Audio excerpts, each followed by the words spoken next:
খেতে পড়ে গেছে নিয়ে বাইরে কই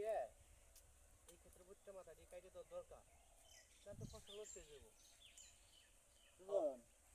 ও মেয়ে ভাই নাকি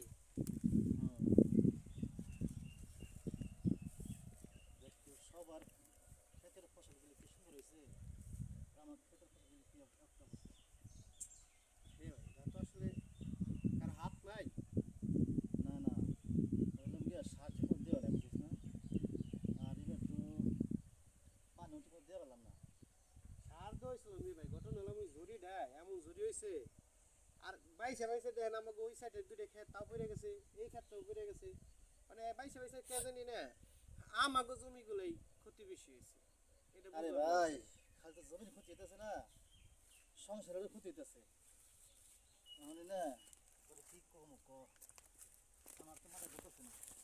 কে ভাই, আমার কি হলো? দেখ সংসারের যে পরিস্থিতি তোর ভাবি তোর বউ যা শুরু করছে আমরা তো একলা থাকতে পারবো না তুই কিছু মনে করিস না ভাই এ ভাই আপনি যাই খান আমি এটা কোনোদিনও করব না আমি আপনার স্যার আমি আলাদা খাইতেই পারব না আমার কথা শোন আমার এই যে বাড়ির পিছনে যে জায়গাটা আছে ওই জায়গাটায় মাটি ফালিয়ে আমি তোর একটা ঘর করে দিই আমি এই বাড়িতে থাকি ঠিক আছে এই দুইটা ভাই একটু ভিন্ন হয়ে দেখি যে পরিবর্তন হয় কিনা ভাই আপনি যাই করেন আপনি সব কিছু দিয়ে দিল আমি আলাদা খাইতে পারব না। আরে মন তো চায় না যে আমিও তোর লোক আলাদা খাই বাপে তোরে আমাদের তুলে দিছে কি করুম ক ওখানে যে পরিস্থিতি এই যে মেয়েটা পড়াইতেছে আজ বাদে কাল এটার বিয়ে দেওয়া লাগবে এই মেয়েটা যদি এই ঝগড়া যদি শিখে আমি ভাই তো তাই করবো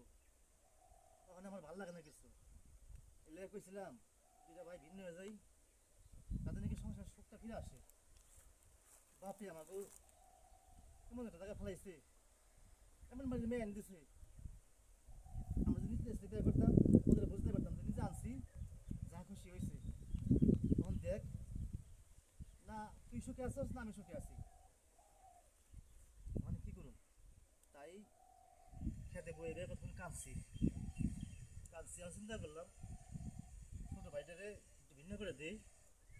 আমিও ভিন্ন হয়ে যাই তারপরে আমি তো আছি আপদ বিপদে তখন তখন যে ডাকতি আমাদের পাবি